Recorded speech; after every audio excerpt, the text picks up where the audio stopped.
मारो राजस्थान में सबसे पहले बात 1 बजे की 5 बड़ी खबरों की करते हैं। पहली खबर डॉक्टर्स की हड़ताल की। एक बार फिर से रेजिडेंट्स और इंटर्न ने मांगों को लेकर आंदोलन पर उतर आए हैं। वहीं दूसरी बड़ी खबर लॉकडाउन को लेकर है। आज 12वां दिन है। उम्मीद जताई जा रही है कि प्रदेश में लॉकडाउन की तारीख और आगे बढ़ सकती है। साथ ही बात काली महामारी की, जिससे कई जिलों में दहशत का माहौल है। तीसरी खबर बेखौफ बदमाशों की। श्रीगंगानगर में फायरिंग की वारदात से लोग दहशत में हैं। साथ ही पांचवी बड़ी खबर तूफानी आफत की।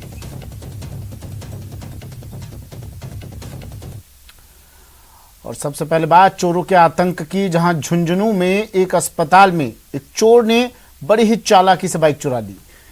तस्वीर आपको दिखा देते हैं। ये तस्वीर देखिए, 2 तस्वीरें अस्पताल से बाइक चोरी झुंझुनू में, और जोधपुर में एक चोर ने खाली पड़े मकान को अपना निशाना बनाया और चोरी की वारदात को अंजाम दिया।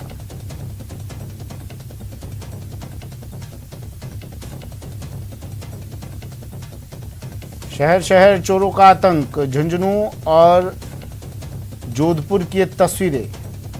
चोरों की कारस्तानी। अस्पताल से बाइक चोरी तो सूने मकान में वारदात। झुंझुनू की तस्वीर देखिए, जहां एक शातिर चोर ने बड़ी चालाकी से एक बाइक को चुरा लिया। दरअसल ये शातिर चोर निजी अस्पताल के पास खड़ी एक बाइक पर बैठ जाता है और बार बार अपने पांव से बाइक के हैंडल पर लगातार लात मारता है ताकि बाइक का लॉक टूट जाए। हालांकि इस दौरान उस चोर को कामयाबी भी मिल जाती है और वो बाइक को जैसे तैसे लेकर वहां से भाग जाता है। चोरी की ये वारदात सीसीटीवी में कैद हो गई। बता दें कि ये वारदात झुंझुनू के इंदिरा नगर स्थित काजला अस्पताल की है। पुलिस ने सीसीटीवी कैमरे में वारदात को देखा और चोर की तलाश शुरू कर दी है।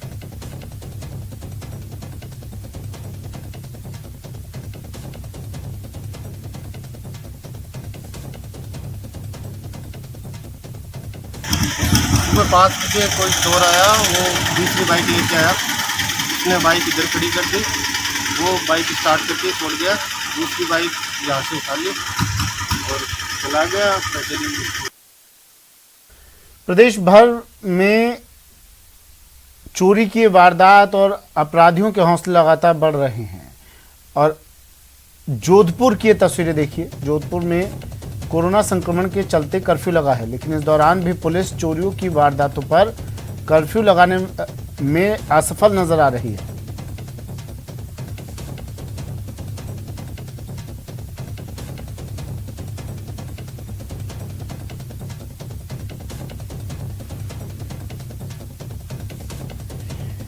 शहर के चप्पे चप्पे पर पुलिस तैनात है, लेकिन महामंदिर थाने से महज 500 मीटर की दूरी पर स्थित एक मकान में चोरी की वारदात को चोरों ने अंजाम देकर पुलिस के सख्त पहरे को धत्ता बता दिया है। दरअसल जोधपुर में हनुमान दास नाम का शख्स ट्यूशन पढ़ाने का काम करता है, लेकिन लॉकडाउन के चलते वो अपने गांव चला गया था। सूने मकान देखकर देर रात चोरों ने उनके घर का दरवाजा लोहे की रॉड से तोड़ा और घर में घरेलू सामान सहित एक्टिवा चुरा ले गए।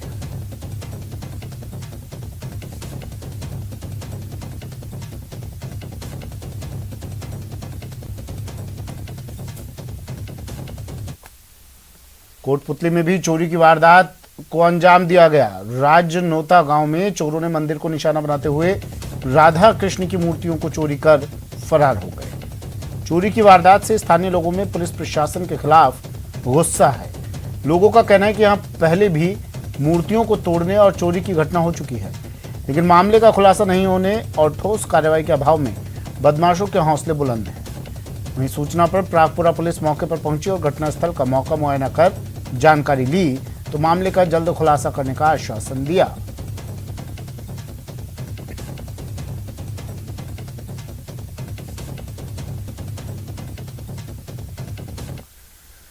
वहीं सवाईमाधोपुर जिले के गंगापुर सिटी कस्बे में दिन दहाड़े फायरिंग से सनसनी फैल गई। यहां उदय मोड़ पर गोयल आई हॉस्पिटल को चलाने के लिए बदमाश ने 3 लाख रुपए की रंगदारी मांगी और नहीं देने पर जान से मारने की धमकी दी। साथ ही इस बदमाश ने डराने के लिए अस्पताल पर फायरिंग कर दी। गनीमत रही कि इस फायरिंग में कोई हताहत नहीं हुआ। सूचना पर पुलिस ने मौका मुआयना किया और हॉस्पिटल संचालक से मामले की पूरी जानकारी ली।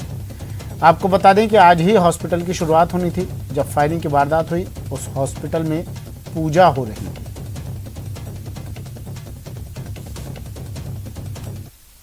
फायरिंग का क्या मामला सर? कि एक लड़का आया था, उसने 3 लाख रुपए मांगे और फायर कर दिया। कौन सी जगह का मामला है? बस यही का है। और क्या नाम है आपके हॉस्पिटल का? गोयलाई हॉस्पिटल।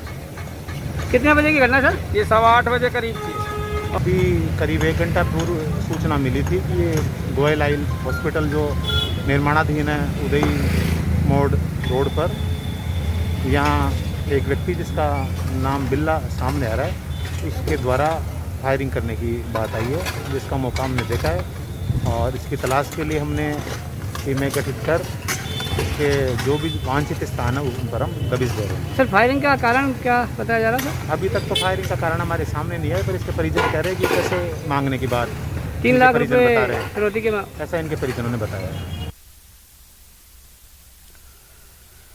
सिरोही में सौतेले बाप द्वारा मासूम बच्चे को यातनाएं देने का मामला सामने आया है। इस दरिंदे ने हैवानियत की सारी हदें पार करते हुए इस मासूम बच्चे को सिगरेट से जलाया और उसके शरीर पर दांतों के भी जगह जगह जख्म किए गए। ये मासूम उसकी प्रेमिका का बच्चा है जो उसके साथ लिव इन में रह रही है। ये बच्चा कल अपनी मौसी के घर आया तो उसके साथ दरिंदगी का खुलासा हुआ। मासूम की मौसी के मुताबिक उसकी मां उसके यहाँ छोड़कर गई है।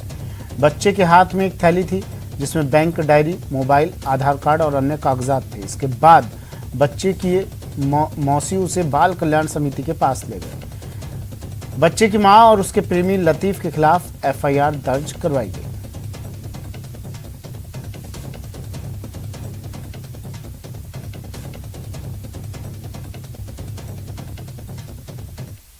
मासूम 7 साल के बच्चे को बाल कल्याण समिति के समक्ष लेके आया था। बच्चे से जानकारी करने पर बताया कि उसके पिता ने उसके शरीर पर जगह जगह पर, पीठ पीछे और पूरे शरीर पर सिगरेट और बीड़ी से जलाया उस बच्चे को और मुंह पर भी काटा है उस बच्चे को। इन सभी घटनाओं से परेशान होकर बच्चे की मां ने कल अपने दूसरे पति का घर छोड़ के अपने बच्चे को अपनी सिस्टर के वहां छोड़ दिया और खुद यहाँ एनजीओ सखी सेंटर में आ गई थी। तो जो बच्चे की जो मासी है उसने उस बच्चे को हमारे यहाँ बाल कल्याण समिति में पहुंचाया। बाल कल्याण समिति ने तुरंत प्रभाव से संज्ञान लेते हुए हमको सूचित करवाया, हमें रिपोर्ट दी। हमने जाके बच्चे का मेडिकल करवाया है और रिपोर्ट पर भी प्रकरण पंजीबद्ध हुआ है और आगे की कार्यवाही जारी है। झुंझुनू जिले के खेतड़ी के भोपालगढ़ के रानी महल में कल बीलवा गांव के एक युवक की लाश मिली थी। इस मामले में पुलिस ने आरोपी की पत्नी और चचेरे भाई को हिरासत में लिया है। बताया जा रहा है कि मामला प्रेम प्रसंग का है। जानकारी के मुताबिक बीलवा निवासी बजरंग सिंह का गुरुवार को रानी महल में खून से लहूलुहान शव मिला। युवक अपनी पत्नी, बेटे और चचेरे भाई के साथ घूमने के लिए भोपालगढ़ आया था। किसी ने शव देखा तो पुलिस को सूचना दी। सूचना पर खेतड़ी थानाधिकारी सुरेंद्र सिंह देगड़ा, डीएसपी विजय कुमार मौके पर पहुंचे। सूचना पर उसके परिजन भी मौके पर पहुंचे। मामला प्रेम प्रसंग का बताया जा रहा है। मृतक बजरंग सिंह की पत्नी पूजा और उसके चचेरे भाई रविंद्र सिंह के बीच प्रेम प्रसंग था, जिसका शक बजरंग सिंह को हो गया था। इसलिए दोनों ने मिलकर योजना बनाई और बजरंग सिंह की हत्या कर दी। पुलिस ने आरोपी को पूछताछ के लिए हिरासत में लिया है।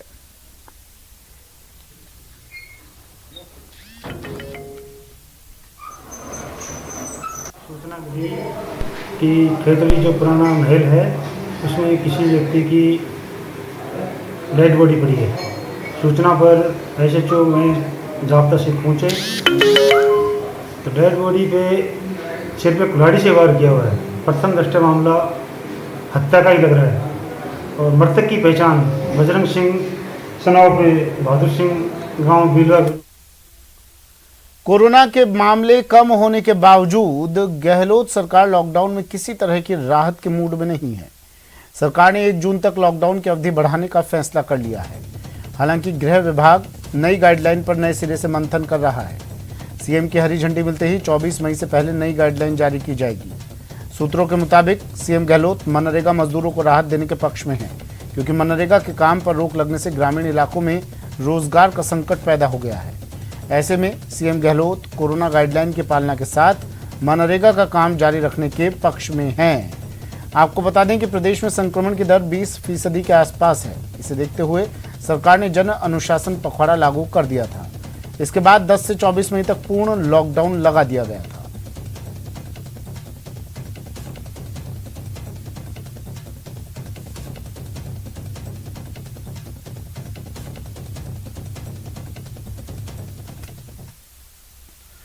जोधपुर में राज्य सरकार के लॉकडाउन का असर पिछले एक हफ्ते से दिखाई दे रहा है। पुलिस की सख्ती के चलते शहर में कोरोना संक्रमण की दर लगातार कम होती जा रही है। संवाददाता ललित सिंह ने लॉकडाउन के दौरान सख्ती का लिया जायजा। कोरोना संक्रमण पिछले एक हफ्ते से लगातार आंकड़ों में कमी आ रही है और अच्छी बात यह है कि जो रिकवरी रेट है वो लगातार बढ़ रहा है। एमडी अस्पताल के अधीक्षक हमारे साथ मौजूद हैं, उनसे जानते हैं कि आखिर अब कितना प्रेशर है। सर, अब कितना प्रेशर है अस्पताल पर? कोरोना के जो मरीज थे पिछले 4-5 दिन से निस्संदेह काफ़ी कमी हुई है। हमारे जहाँ वेटिंग चल रही थी, हमको एडजस्ट करने में काफ़ी परेशानियों का सामना करना पड़ता। हमारी टीम जूझ रही थी। आज की तारीख में हमारे पास करीब 50-60 बेड वैकेंट हैं। तीनों ब्लॉक में मिला दे तो हर ब्लॉक में 20-30 मरीज पेशेंट के जो बेड हैं वो वैकेंट हैं। हाँ, जो मरीज आ रहे हैं अब गंभीर काफ़ी आ रहे हैं, इसलिए आईसीयू में अभी भी हमारे फुल चल रहे हैं क्योंकि वो दूर दराज क्षेत्रों से आ रहे हैं, उनका ऑक्सीजन लेवल काफ़ी लो है। आईसीयू हमारे सारे फुल है, लेकिन जहाँ तक बेड की बात है वो हमारे पास वैकेंट है। ऑक्सीजन का कंजम्पशन भी पहले की मुकाबले से 200-300 सिलेंडर पर डे के हिसाब से कम हुआ है। सर, तैयारियों की बात करें तो अभी फिलहाल चूंकि तीसरी लहर की बात भी चल रही है, तो आगे के फ्यूचर को क्या तैयारी रखी है? बिल्कुल, आपने आज पेपर में भी पढ़ा होगा कि हमें 60 बेड आईसीयू के स्वीकृत हुए हैं जो जनाना ब्लॉक में मिलेंगे। यही हमारा सबसे बड़ा सेंटर है। आज की तारीख में भी वहाँ करीब 80 बेड है आईसीयू के। अगर 60 बेड और बन जाते हैं तो वो पीडियाट्रिक के लिए ही हैं। तो अगर जो सभी लोग कह रहे हैं कि आने वाले समय में हो सकता है बच्चों का इन्वॉल्वमेंट ज़्यादा हो, तो हम इसको युद्ध स्तर पे तैयार करेंगे। कॉलेज में प्रिंसिपल साहब से भी उन्होंने भी मेरे को कहा कि इसको जितना जल्दी हो तैयार कर देंगे। तो एक बहुत बड़ा आईसीयू जिसमें पीडियाट्रिक आईसीयू भी संलग्न होगा, तो अगर कोई ऐसी लहर आती तो हम इसमें सक्षम होंगे। ऑक्सीजन के लिए भी हम खुद इंडिपेंडेंट हो जाएंगे क्योंकि 600 से 700 सिलेंडर पर डे हमको खुद के मिलेंगे जो एयर से बना के देंगे। एक जेडीए वालों ने भी कल हमको अप्रोच किया था, वो भी एक पीएसए लगाना चाहते हैं यहाँ पर। सर, जहाँ तक ऑक्सीजन की बात है, पहले बहुत खपत थी, अब कितनी खपत है और अब कितनी बचत हो रही है? अब हमारे पहले करीब 1300 से 1400 सिलेंडर पर डे होते थे। आज की तारीख में पर डे 950 सिलेंडर खर्च हो रहे हैं। लिक्विड ऑक्सीजन पहले भी करीब 9 टन हो रही थी और अभी भी 9 टन हो रही, क्योंकि हमने मेन बिल्डिंग में भी कोरोना के और नॉन कोरोना के गंभीर मरीज हैं। आईसीयू भी चलती है और इमरजेंसी ऑपरेशन भी बराबर हो रहे हैं। तो बहरहाल अच्छी बात यह है कि अस्पतालों में रिकवरी रेट अच्छी होने लगी है और कहीं ना कहीं जो पहले 1500 से 2000 पॉजिटिव रेट थी वो अब रिकवरी में बदल गई है। यानी 1800 मरीज रोज के रिकवर हो रहे हैं, 520 मरीज ही कल पॉजिटिव मिले हैं। सहयोगी शेर सिंह के साथ ललित सिंह, न्यूज़ 18 जोधपुर। उदयपुर में कोरोना की रफ्तार कुछ कम जरूर हुई है, लेकिन अभी भी लोगों की आवाजाही सड़कों पर लगातार जारी है। जिला प्रशासन लगातार ये अपील कर रहा है कि कोरोना को लेकर लोग लापरवाही ना बरतें और पूरी सजगता के साथ कोरोना प्रोटोकॉल की पालना करें। संवाददाता कपिल श्रीमाली ने शहर का लिया जायजा। उदयपुर में कोरोना संक्रमण की चेन अब टूटती हुई नजर आ रही है, लेकिन अभी भी आमजन से और ज्यादा सहयोग की अपील की जा रही है। क्योंकि आप देखिए, मैं आपको तस्वीरें दिखाना चाहूंगा। उदयपुर में सड़कों पर सुबह सुबह के दौरान ये तस्वीरें आम बनी हुई है, जब बड़ी तादाद में सड़कों पर वाहनों की आवाजाही देखने को मिलती है। और इसी आवाजाही को, इसी गैदरिंग को रोकने के लिए लगातार जिला प्रशासन और सरकार अपील कर रहे हैं, लेकिन उसके बावजूद ये जो तस्वीरें हैं ये ज़रूर चिंताजनक हैं।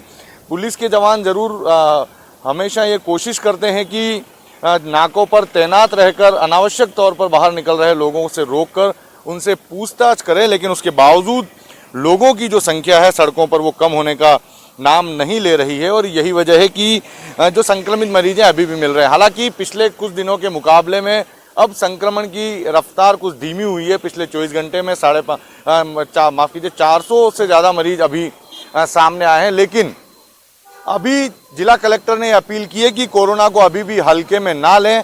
अभी भी वे इसे गंभीरता से लेकर आवश्यक कार्य होने पर ही घर से बाहर निकलें, कोरोना प्रोटोकॉल की पालना करें और मास्क लगाएं। इसके अलावा ब्लैक फंगस की अगर हम बात करें तो ब्लैक फंगस के मरीज अब उदयपुर में मिलने लगे। एमबी चिकित्सालय में ही 10 से ज़्यादा मरीज इस समय भर्ती हैं जिनका इलाज किया जा रहा है। और RNT मेडिकल कॉलेज के प्राचार्य डॉक्टर लाखन पोसवाल ने इस बात की पुष्टि की है कि एक मेडिकल टीम बनाई गई है। वो टीम ब्लैक फंगस के मरीजों के इलाज में जुटी हुई है। उनकी लगातार मॉनिटरिंग करते हुए उनकी स्थिति का जायजा ले रही है। दवाइयां भी पूरी तरह से एमबी चिकित्सालय में उपलब्ध है, ये भी दावा किया गया है। तो ब्लैक फंगस को लेकर भी अब पूरी गंभीरता बरती जा रही है। तो वहीं कोरोना संक्रमण की दर पूरी तरह से ये जो चेन है तोड़ दी जाए, इसको लेकर भी प्रयास जारी है। कपिल श्रीमाली, न्यूज़ 18 उदयपुर। सिरोही में पिछले 2 दिनों में कोरोना का ग्राफ जितना कम हुआ है उससे कहीं ज्यादा लोगों की लापरवाही बढ़ती हुई नजर आ रही है। प्रशासन की सख्ती का असर भी नहीं दिख रहा है। जानकारी दे रहे हैं संवाददाता प्रतीक। कोरोना के ग्राफ में सिरोही में हो रही कमी को लेकर जनता लापरवाह हो चुकी है। जनता लगातार लापरवाही का आलम इतना बढ़ गया है कि मार्केट में देखा जाए तो किस प्रकार से लोग जो है यहाँ पर आ जा रहे हैं, किसी भी प्रकार की इनकी कोई सूद लेने वाला नहीं है। यहाँ पर जो पुलिस के जो कहीं सिपाही भी लगे हुए लेकिन वो भी कुर्सी तोड़ते हुए नजर आ रहे हैं। वहीं अगर बात की जाए इनकी लापरवाही की तो कहीं ना कहीं वापस एक बार सिरोही का ग्राफ संक्रमण के दौर में बढ़ता हुआ साफ तौर से नजर आ रहा है। वहीं अगर कैमरे के माध्यम से बताऊंगा कि देखें वो जनता किस प्रकार लापरवाह बन चुकी है। कैमरा बताएं लोग यहाँ पर लोगों का आना जाना किस प्रकार यहाँ पर चालू है। वहीं अगर बात की जाए पुलिस प्रशासन की तो पुलिस प्रशासन का ये जो ढीला रवैया जो है कहीं ना कहीं लोगों को सख्ती की पालना करवाता हुआ साफ तौर से नज़र नहीं आ रहा है। वहीं अगर और भी बात करूंगा तो यहाँ पर देखें कि ये यहाँ पर का सरजावा गेट है, मुख्य चौराहा है, यहाँ पर किस प्रकार से लोग आ जा रहे हैं कहीं ना कहीं, जिससे लोगों की आवाजाही जिस प्रकार से बढ़ रही है वहाँ कहीं ना कहीं जो है संक्रमण का खतरा और भी बढ़ता हुआ साफ तौर से जाहिर नजर आ रहा है। प्रतीक सोलंकी के साथ न्यूज़ 18 सिरोही राजस्थान। सीकर में लॉकडाउन के दौरान सख्त पाबंदियों के बाद कोरोना की रफ्तार धीमी हुई है, लेकिन अब एक बार फिर लोग घरों से निकलना शुरू हो गए हैं। हालांकि पुलिस अब भी सख्ती बरत रही है और लोगों के खिलाफ कार्रवाई कर रही है। सरकार की पाबंदियों के बीच सीकर जिले में पिछले कुछ दिन से लगातार जो सुखद आंकड़े सामने आ रहे हैं वो सिर्फ और सिर्फ सरकार की पाबंदियों की वजह से आ रहे हैं। जिस तरह से प्रदेश में लॉकडाउन लागू किया गया और बहुत ही कम लोगों को घर से बाहर निकलने की इजाज़त दी गई, इसके बाद के परिणाम सुखद सामने आ रहे हैं। लेकिन जिस तरह से सुबह सुबह के नज़ारे आप देख सकते हैं कि अभी भी बहुत से लोग जो है सुबह सुबह घरों से बाहर निकल रहे हैं। पुलिस लगातार कार्रवाई कर रही है, लेकिन इसके बाद भी पिछले कुछ दिनों से पुलिस की कार्रवाई जैसे ही धीमी हुई उसके बाद लोगों ने फिर सुबह सुबह घरों से बाहर निकलना शुरू कर दिया। 11 बजे तक का जो समय है ज़रूरी काम के लिए या राशन या दूध के लिए दिया हुआ है, लेकिन इसके बाद भी बहुत ज़्यादा लोग घरों से बाहर निकल जाते हैं बिना किसी काम के। और आप देख सकते हैं जिस तरह से पुलिस है लगातार कार्रवाई कर रही है, लोगों को रोक रही है। तो अभी भी सीकर जिले में जिस तरह से हालांकि पिछले कुछ दिनों में कोरोना संक्रमण के जो आंकड़े हैं उनमें गिरावट आई है, लेकिन अभी भी बहुत ऐसे या यूँ कह सकते हैं कि बहुत कम नहीं हुए हैं। अभी भी हर दिन 400 से ज़्यादा केस सामने आ रहे हैं। हालांकि एक समय था जब जिले में 900 के आसपास जो हर दिन का पॉजिटिव का आंकड़ा था वो पहुंच गया था। तो अभी भी जो सरकार की गाइडलाइन है उनका पालन करने की बहुत ज़्यादा ज़रूरत है और अगले कुछ दिन तक जो पाबंदियां हैं उनको अगर फॉलो करेंगे तो ये आंकड़े हैं ये और भी ज़्यादा कम हो सकते हैं। संदीप हुड्डा, न्यूज़ 18 राजस्थान, सीकर। राजसमंद जिले में अब कोरोना की रफ्तार कुछ थमने लगी है। राज्य सरकार के लॉकडाउन और जिला प्रशासन के कुशल प्रबंधन के चलते मरीजों की संख्या में जहां लगातार कमी आ रही है, वहीं अस्पतालों में कुशल प्रबंधन के चलते अब मरीजों को बेहतर इलाज मिल रहा है। राजसमंद जिला अस्पताल में बीती रात ऑक्सीजन प्लांट में शॉर्ट सर्किट हो गया था, लेकिन अस्पताल प्रबंधन ने कुशलता से परिस्थिति को संभाला और मरीजों को तत्काल ऑक्सीजन सिलेंडर के जरिए राहत प्रदान की। राज्य सरकार के लॉकडाउन और राजसमंद जिला प्रशासन की सटीक नीतियों का असर अब राजसमंद जिले में भी देखने को मिल रहा है। राजसमंद जिले की अगर हम बात करें तो यहाँ अब कोरोना मरीजों की संख्या में लगातार अब कमी देखी जा रही है। वहीं अगर हम कल के आंकड़ों की बात करें तो राजसमंद जिले में कल कि महज 145 मरीज सामने आए और वहीं 2 मरीजों ने कोरोना से दम तोड़ा। ऐसे में राजसमंद जिला प्रशासन की जो लगातार मॉनिटरिंग और अस्पताल में जो कुशल प्रबंधन का असर देखा जा रहा है। फिलहाल आप ये तस्वीरें देख रहे हैं, राजसमंद जिला अस्पताल की तस्वीरें हैं। इन अस्पताल की तस्वीरों को देखकर आप सहज ही अंदाजा लगा सकते हैं कि अस्पताल में अब मरीजों की मामूली सी भीड़ है। जबकि पिछले कुछ दिनों की बात करें तो यहाँ अस्पताल में मरीजों का तांता लगा रहता था। आप ये जो मेरी तस्वीरें देख रहे हैं ये कोरोना सैंपल संग्रहण केंद्र की तस्वीरें हैं। इन्हें देखकर आप अंदाजा लगा सकते हैं कि महज अब इक्का दुक्का ही मरीज हैं जो कोरोना की जांच करवाने के लिए आ रहे हैं। और अस्पताल में फिलहाल ये स्थिति है कि अस्पताल में अब मरीजों को अगर गंभीर जो स्थिति के मरीज हैं उनको आसानी से बेड मिल रहा है। वहीं राजसमंद जिला अस्पताल प्रबंधन की बात करें तो कल रात को यहाँ पर एक ऑक्सीजन प्लांट में एक हादसा हो गया था। इस ऑक्सीजन प्लांट में जो शॉर्ट सर्किट से कुछ देर के लिए सप्लाई बाधित हो गई थी, लेकिन राजसमंद जिला जो अस्पताल प्रबंधन है उन्होंने माकूल इंतजाम करते हैं तत्काल ही ऑक्सीजन के सिलेंडर वार्डों में पहुंचा दिया और मरीजों को ऐसी कोई भी आपात स्थिति से निपटने के लिए कुशल प्रबंधन का परिचय दे दिया। ऐसे में ये कहा जा सकता है कि राज्य सरकार की सूझबूझ और लॉकडाउन के प्रयास के बाद राजसमंद जिले में अब कोरोना की रफ्तार थमती सी नजर आ रही है। वहीं न्यूज़ 18 राजस्थान आपसे एक बार फिर यही अपील करता है कि आप घरों में रहें, स्वस्थ रहें, सुरक्षित रहें, मास्क पहनें और सोशल डिस्टेंसिंग का पालन करें। इन्हीं प्रयासों से कोरोना संक्रमण की चेन को तोड़ा जा सकता है। राजसमंद से न्यूज़ 18 राजस्थान के लिए अलकेश सनाड्य। कोटा में भी लॉकडाउन के दौरान लगातार पॉजिटिव रोगियों की तादाद में कमी आ रही है। अस्पतालों में अब ऑक्सीजन बेड भी उपलब्ध होने लगे हैं।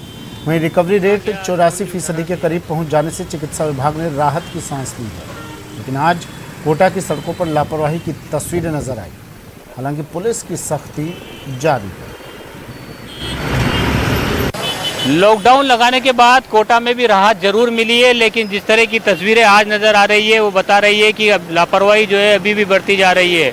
ये कोटा का झालावाड़ रोड है और यहाँ पर आप देख सकते हैं कोटरी चौराहा है। आम दिनों की तरह यहाँ पर ट्रैफिक नज़र आ रहा है। जिस तरह से लगातार पुलिस की तरफ से, जिला प्रशासन की ओर से समझाइश की जा रही है कि गाइडलाइन की पालना करें, लेकिन उस सब के बावजूद बड़ी संख्या में लोग घरों से बाहर निकल रहे हैं। पुलिस चालान भी बना रही है, कई सारे लोगों को क्वारंटाइन भी किया गया है। लेकिन लापरवाही की जो तस्वीरें हैं वो आप देख सकते हैं कि इतनी बड़ी तादाद में ज़्यादातर लोग जो है कुछ बहाना बना देते हैं, लेकिन वो बहाने ही बड़े जो है ख़तरनाक साबित हो रहे हैं। लगातार जिस तरह से वाहनों की रेलम पेल नज़र आ रही है, गाइडलाइन की पालना की अवहेलना हो रही है। साफ तौर पर जो है ये एक बार फिर संक्रमण को न्योता दे रहे हैं। कोटा में पॉजिटिव रोगियों की तादाद में लगातार गिरावट दर्ज की जा रही है। अस्पतालों से भी अब राहत की खबरें आ रही है, क्योंकि अस्पतालों में ऑक्सीजन बेड की उपलब्धता अब होने लगी है। इसके साथ साथ ब्लैक फंगस से जो चुनौती मिल रही है उसको लेकर भी मुकम्मल इंतज़ाम कर लिए गए हैं। एक वार्ड अलग से स्थापित किया गया है, डॉक्टर्स की टीम गठित की गई है और साथ ही साथ जो ग्रामीण इलाके हैं उसमें भी जो है टेस्टिंग का दायरा बढ़ाया गया है। और साथ में ग्रामीण इलाकों में जिस तरह से जो लोग लापरवाहियाँ बरत रहे हैं उनके खिलाफ भी सख्त कार्रवाई की जा रही है। पुलिस की तरफ से तमाम कोशिशें की जा रही है कि लोग घरों से बाहर ना निकलें, क्योंकि 24 तक लॉकडाउन है। लेकिन उसके बावजूद भी ये तस्वीरें नज़र आ रही है, ये कहीं ना कहीं ख़तरनाक है। न्यूज़ 18 राजस्थान भी लगातार अपील कर रहा है कि लॉकडाउन की पालना करें। सरकार जो प्रयास कर रही है उसमें अपनी भागीदारी दर्ज कराएं, ताकि संक्रमण का ये दौर जो है इस पर अंकुश लग सके। जो ज़िंदगी बेपटरी हो रही है, तमाम जो लोगों को परेशानियां हो रही है, उन सब से निजात मिल सके। सहयोगी मुकेश के साथ शाकिर अली, न्यूज़ 18 कोटा। कोरोना के चलते लॉकडाउन का असर अब टोंक शहर में दिखाई देने लगा है। भीड़भाड़ वाले इलाकों में अब सुनसान नजर आ रहे हैं। पुलिस की सख्ती शहर में लगातार देखी जा रही है। हर आने जाने वाले लोगों को सख्ती से पूछताछ के बाद ही आगे जाने दिया जा रहा है। जायजा लिया संवाददाता दौलत पारिक ने।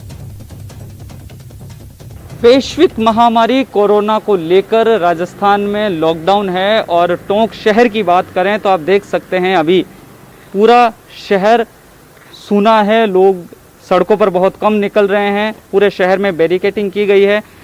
बात करें आने जाने वाले लोगों की तो पुलिस का जो पहरा है, जो सख्ती है वो पूरी तरह से देखी जा रही है। हर आने जाने वालों से पूछताछ की जा रही है और कोशिश की जा रही है कि बिना काम लोग घरों से ना निकलें। ये शहर का मुख्य बाजार है। यहाँ भीड़ जो होती थी बहुत ज़्यादा होती थी, लेकिन इन दिनों में कोरोना के चलते जो लॉकडाउन है उसकी पालना के देखते हुए सख्ती की जा रही है। पुलिसकर्मी यहाँ पर मुस्तैदी से हैं। दशरथ सिंह जी जो है हमारे साथ मौजूद है, इनसे बात करते हैं कि लॉकडाउन की पालना के लिए पुलिस किस तरह के कदम उठा रही है।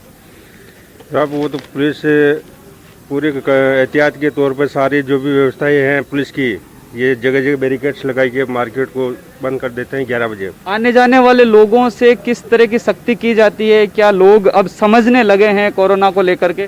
बिल्कुल बिल्कुल, पब्लिक भी सचेत हो गई है और ये सब मास्क लगा के और ये चल रहे हैं बराबर, और अनावश्यक ये मार्केट में घूमने फिरने नहीं निकलते।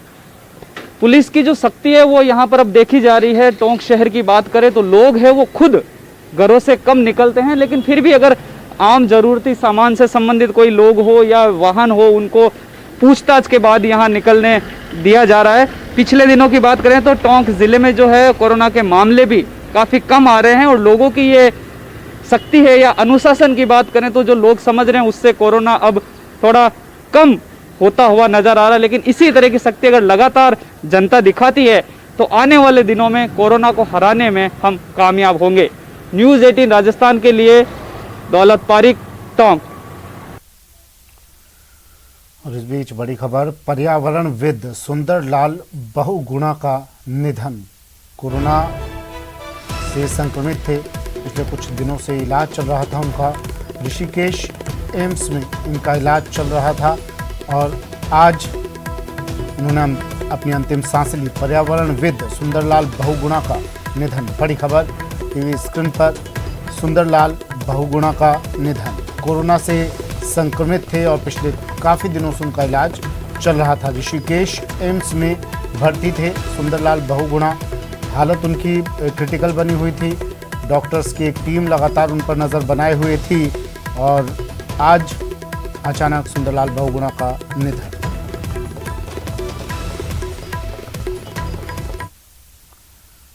कोरोना संकट के बीच न्यूज़ 18 की पहल, रोज दोपहर 2 बजे देखिए कोरोना से बचाव, डॉक्टर के सुझाव।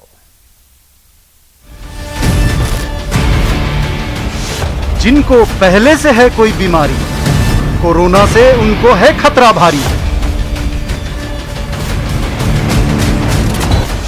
इलाज से बेहतर बचाव है, लेकिन बचाव की सही जानकारी का अभाव है।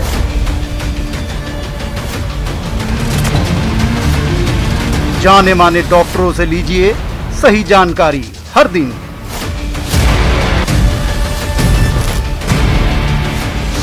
कोरोना से बचाव, डॉक्टर के सुझाव।